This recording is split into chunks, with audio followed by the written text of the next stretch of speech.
Hello everyone, my name is Miss Jean Hedaraka and I will be a foundation teacher for 2021. In these series of videos, you are going to hear some handy tips to help get your child school ready. We will provide you with some fun and inexpensive practical activities that you can do at home with your child to help develop your child's literacy and numeracy skills. In today's video, I am going to provide you with some ideas on how to help build your child's speaking and listening. Doing these practical activities will help develop excellent reading and writing skills and help them speak well and be a good listener. These tips and activities can also be used by other members in your household, as doing these activities with lots of different people will build your child's confidence in their speaking and listening. Regularly talking with your child extends their language and listening skills and helps grow their confidence in speaking with others. Including your child when discussing everyday activities such as going to the shops, gardening, cooking dinner, doing housework, traveling in a car, or playing at the park. You can do things like reading stories with your child and looking at the pictures to develop your own story and use their imagination to decide what's happening in the book. Singing songs and sharing nursery rhymes together is also another way to build your child's speaking and listening skills. Singing songs are a great way for children to express language and build on new vocabulary. Another way of using imagination to tell your own stories is by use of dress-ups. Every child loves to play dress-ups and becoming a different character. Playing dress-ups and allowing your child to use their imagination to come up with their own story is a great way to build their speaking and listening skills. Joining in this activity with your child is a fun way to engage them in using new vocabulary. We hope all of these ideas will help get your child school ready. Hello, my name is Grace Kaiser and I'm one of this year's foundation teachers. Today I'm going to be sharing with you a bit about the importance of writing. One of the first things we think of when we are talking about writing with small children is we often go straight to handwriting. And there's many conversations today about whether handwriting is useful for children today.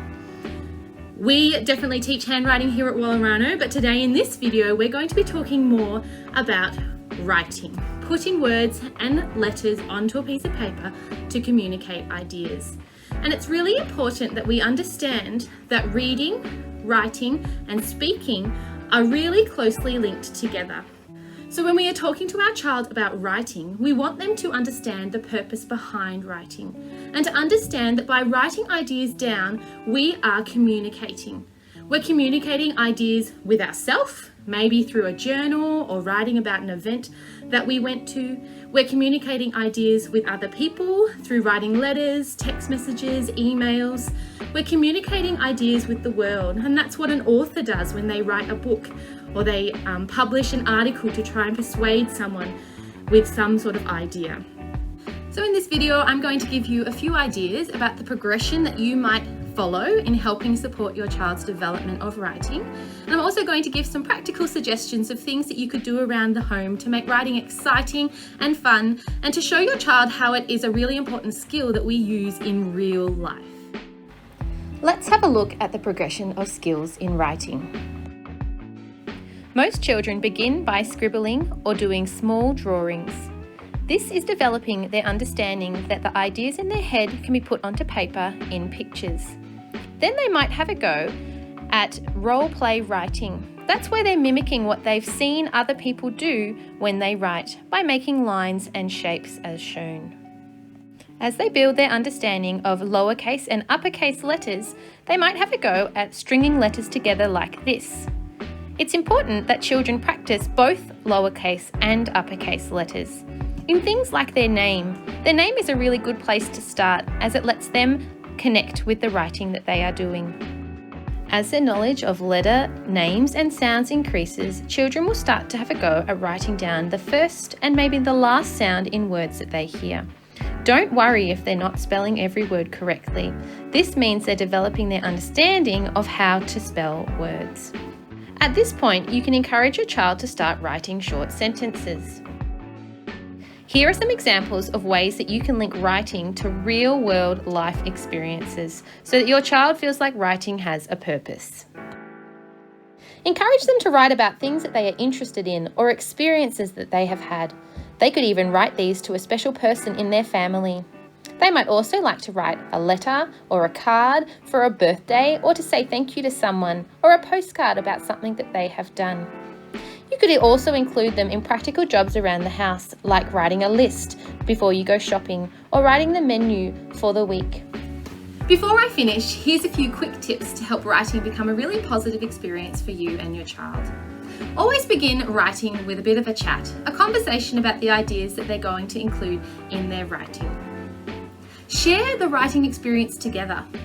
Sit next to your child and write alongside them so they see that you enjoy writing as well. Set up a special space where writing happens with pencils, scissors, a ruler, paper, all the things that they might need to prepare a piece of writing. You could have a special writing box where you keep all of those tools, or where you put the writing that they have done so that they can look back on it later. Encourage them to read their writing aloud so they see that the words that are put down on paper are words that are also spoken and communicate a message.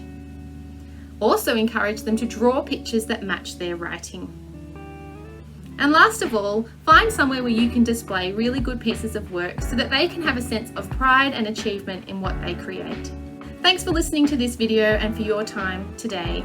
We really hope to see your children embark on an exciting writing adventure. Hi everyone, my name is Miss Gent and I am a foundation teacher here at Wallarano. Today I'm going to be giving you some tips and ideas to best support your child with reading before they start school. Reading is an important way to make the connection from spoken words to written words.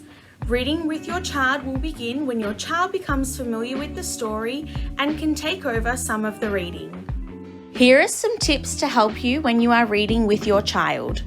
Position yourself so your child can see the words and the pictures. Point out the important features of a book. For example, the title, front cover, the pictures, spine, and the title page with the contents and the title.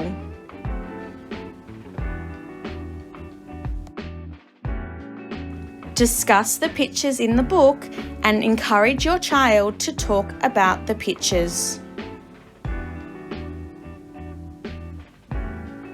Run your finger across the page with each word to help your child identify and remember the words and sounds. When reading to your child, read stories with expression or try putting on the voices of different characters. This will help make reading lots of fun. Most importantly, set aside time for reading every day. Reading before bedtime is a good habit to get into. When reading with your child, chat about the book before, during, and after reading.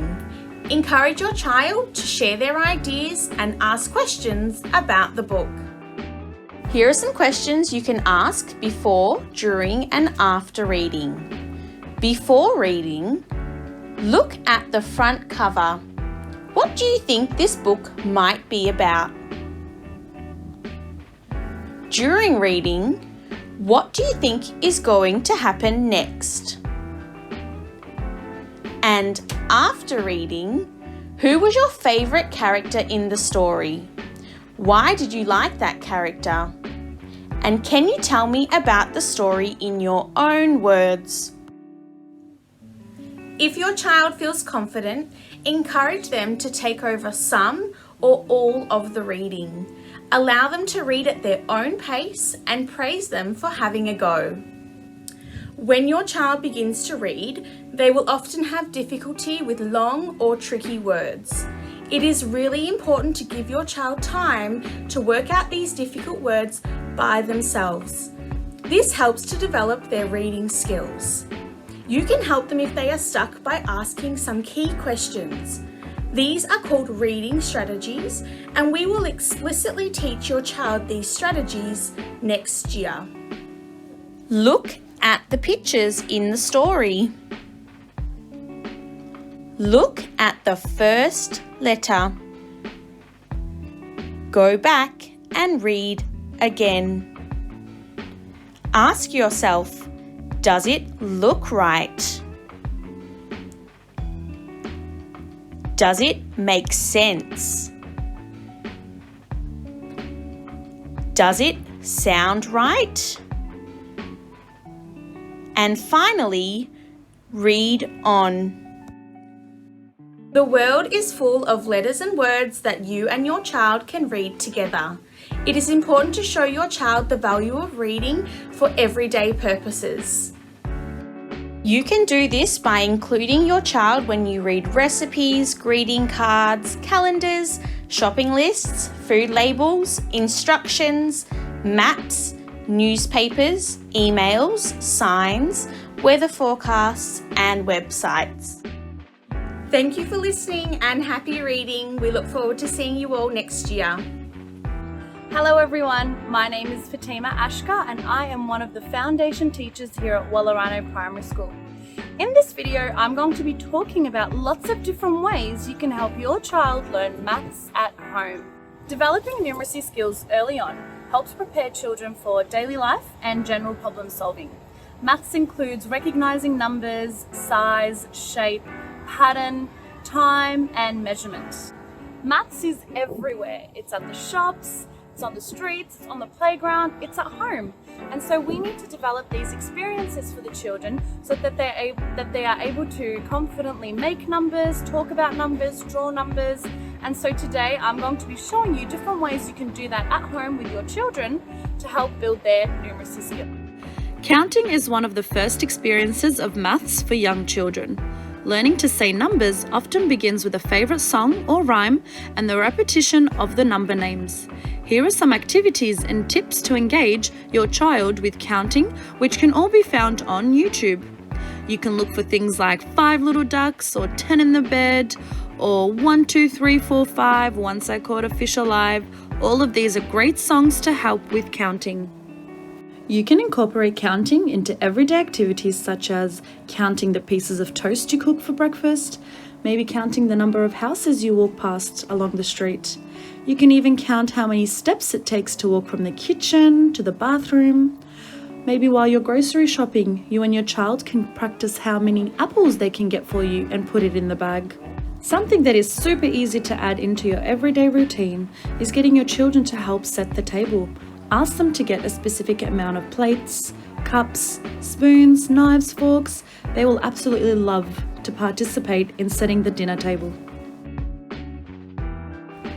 To help your child understand language related to spatial awareness, you can have lots of conversations in everyday routine.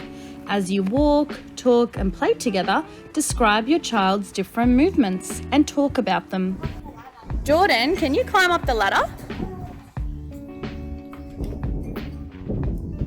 And then I want you to come down the slide.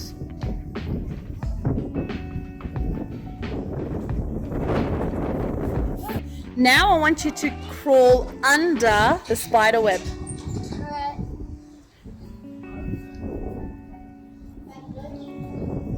Oh, good crawling. Good job. Can you climb over the step? There are lots of ways we can practice measurement at home as well. If you grab a piece of string or anything that you can find at home, you can go around your house and ask your children, what are some things that are longer than the piece of string, or what are some things that are shorter than the piece of string? Victoria and I are going to go around and find some things that are longer and shorter than the string. Are you ready? Yeah? Alright, let's go. The leaf is shorter than the string is longer than the pen. The street is shorter than the cat. The street is longer than. When we are practicing measurement at home, there are lots of different ways we can do that with our toys as well. So you might like to ask your child about their favourite toy. What's your favourite toy, Devon? The truck. The truck. Do you want to show everyone your truck? Oh, it's huge. Do you think, Devon, we can build a tower that's taller than the truck? Do you think we can do that? All right, let's go. So if you've got some Lego at home, you can put your toy, your favourite toy next to it and build a tower that's taller than your toy. You might also like to start with something that is shorter than the toy.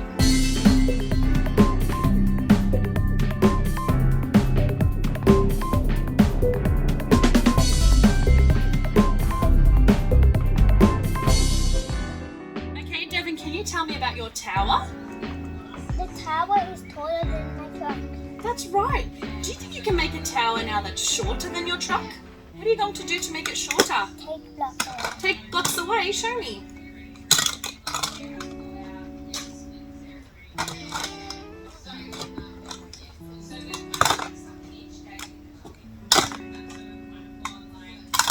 Superstar, high five.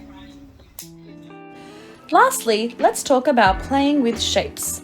Playing with shapes help develop your child's awareness of different shapes.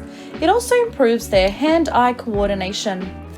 Jigsaw puzzles or shape sorting toys help teach your child problem-solving skills and spatial awareness.